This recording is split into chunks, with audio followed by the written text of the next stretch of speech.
നമസ്കാരം. ഇന്ന് കർക്കിടകം 21.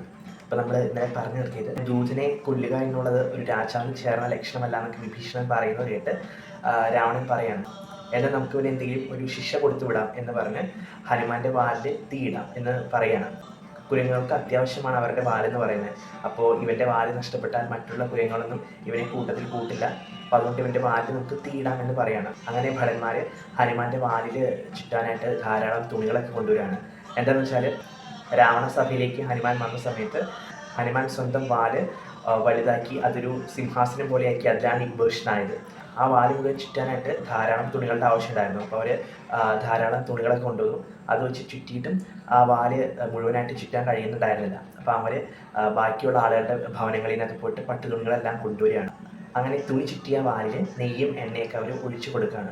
അങ്ങനെ എത്ര ചുറ്റിയിട്ടും അവർക്ക് ആ വാല് മുഴുവൻ ചുറ്റാനായിട്ട് കഴിഞ്ഞില്ല. അപ്പോൾ അങ്ങനെ രാവണൻ പറയാണ്, ചുറ്റിയ അത്രയും മതി, ഇനി അവൻ്റെ വാലിൽ തീ കൊളുത്താമെന്ന് പറയാണ്. പുറത്തേട്ട് കൊണ്ടുവന്നിട്ട് തീ കൊളുത്താൻ നോക്കുകയാണ്. അപ്പോൾ ഹനുമാൻ എന്താ ചെയ്തെന്ന് വെച്ചാൽ, ഹനുമാൻ ആ സമയത്ത് വലിയ രൂപത്തിൽ നിൽക്കാറുണ്ടല്ലോ, പെട്ടെന്ന് തന്നെ ഹനുമാൻ വളരെ ചെറിയ രൂപമായിട്ട് മാറി. ഹനുമാനെ ബന്ധിച്ചിരുന്ന കയറെല്ലാം അഴിഞ്ഞു വീണു.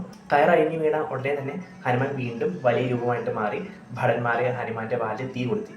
അപ്പോൾ ഹനുമാൻ ഓടി നടന്ന് ലങ്കാ നഗരത്തിലെ എല്ലാ രമ്യഹർമ്മങ്ങളും രാജധാനികളും കൊട്ടാര മന്ദിരങ്ങളും അങ്ങനെ സർവത്ര സാധനങ്ങളും തീയിട്ട് നശിപ്പിച്ചുകൊണ്ടിരിക്കുകയാണ്. അങ്ങനെ ഹനുമാൻ ഓരോ സ്ഥലത്ത് പോയി തീയിട്ടുകൊണ്ടിരിക്കുകയാണ്. അങ്ങനെ പോകുന്ന സമയത്ത് ഒരു ഭവനം കണ്ടു. അപ്പോൾ അവിടെ തീയിടാൻ നോക്കിയപ്പോഴത്തേക്കും അത് വിഭീഷണന്റെ ഭവനമാണെന്ന് മനസ്സിലാക്കി. അങ്ങനെ ലങ്കാ നഗരത്തിലെ സീതാദേവി ഇരിക്കുന്ന ശിംശിബ വൃക്ഷം ഉൾപ്പെട്ട പ്രമദവനവും അതുപോലെ തന്നെ വിഭീഷണന്റെ ഭവനം വെച്ച് ബാക്കിയെല്ലാം അഗ്നിക്കിരയാക്കി ഹനുമാൻ ഓടി നടക്കുകയാണ്. അങ്ങനെ ഹനുമാൻ ലങ്കാ നഗരം മുഴുവനായിട്ട് തന്നെ കത്തിച്ചു.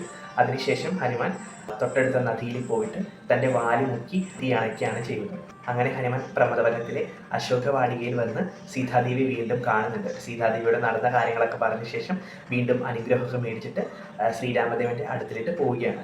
അങ്ങനെ തിരിച്ച് ഹനുമാൻ ശ്രീരാമദേവന്റെ അടുത്തിലേക്ക് വരികയാണ്. അങ്ങനെ ഹനുമാൻ അവിടെ നടന്ന കഥകളൊക്കെ ശ്രീരാമദേവനെ പറഞ്ഞു ഏൽപ്പിക്കുകയാണ്. താൻ സീതാദേവിയെ കണ്ടുവന്നും രാമദേവൻ തന്ന അങ്കുലിയവും പറഞ്ഞ അടയാളവാക്യമെല്ലാം സീതാമാതാവിനോട് പറഞ്ഞു എന്നൊക്കെ ഹനുമാൻ പറയുന്നുണ്ട്. അങ്ങേക്ക് തരുവാനായിട്ട് ഒരു ചൂടാമണിയും കൂടെ തന്നിട്ടുണ്ട് എന്ന് പറഞ്ഞ ചൂടാമണി ശ്രീരാമദേവനെ ഏൽപ്പിക്കുന്നുണ്ട്. അപ്പോൾ ആ ചൂടാമണി കണ്ട് ശ്രീരാമദേവൻ കരയുന്നുണ്ട്. എന്നിട്ട് ഹനുമാൻ ഒരു കാര്യം കൂടെ പറയുന്നുണ്ട്. പണ്ട് വനവാസക്കാലത്ത് ചിത്രകൂടാചലത്തിൽ വസിക്കുന്ന സമയത്ത് ജയന്തൻ കാക്കയുടെ രൂപത്തിൽ വന്ന് സീതാദേവി ഉപദ്രവിച്ചതും ശ്രീരാമദേവൻ ബ്രഹ്മാസ്ത്രം ഉപയോഗിച്ചിട്ട് ജയന്തന്റെ വലത്തെ കണ്ണിന്റെ കാഴ്ചശക്തി നഷ്ടപ്പെട്ടതായിട്ടുള്ള കഥകളൊക്കെ സീതാദേവി പറഞ്ഞു എന്നൊക്കെ ഹനുമാൻ രാമദേവനോട് പറയുന്നുണ്ട്. ഒപ്പം ഹനുമാൻ ഒരു കാര്യം കൂടെ പറയുന്നുണ്ട്. താൻ സീതാദേവിയെ കാണുക മാത്രമല്ല ലങ്കാനഗരം മുഴുവനായിട്ട് തന്നെ ചുട്ടരിച്ചു. രാവണന്റെ ഇളയ പുത്രനായ അക്ഷകുമാരനെ കൊന്നു. 1000-ഓളം രാക്ഷസ പടയൊക്കെ കൊന്നിട്ടാണ് ലങ്കാനഗരം ചുട്ടരിച്ചിട്ടാണ് താൻ തിരിച്ചിങ്ങോട്ട് വന്നതെന്നൊക്കെ ശ്രീരാമദേവനോട് ഹനുമാൻ പറയുന്നുണ്ട്. ഇതൊക്കെ കേട്ട ശ്രീരാമദേവൻ സന്തോഷം കൊണ്ട് ഹനുമാൻ സ്വാമിയെ ആലിംഗനം ചെയ്യുകയാണ്. അപ്പോൾ ഇത്രയുമാണ് ഇന്നത്തെ കഥാസാരം എന്ന് പറയുന്നത്. ഈ ഒരു ഭാഗം കൊണ്ട് രാമായണത്തിലെ സുന്ദരകാന്ഡം ഇവിടെ അവസാനിക്കുകയാണ്. നാളെ മുതൽ യുദ്ധകാന്ഡം ആരംഭിക്കുകയാണ്. അപ്പോൾ എല്ലാവർക്കും കഥകളൊക്കെ ഇഷ്ടമായി വിചാരിക്കുന്നു. നമസ്കാരം.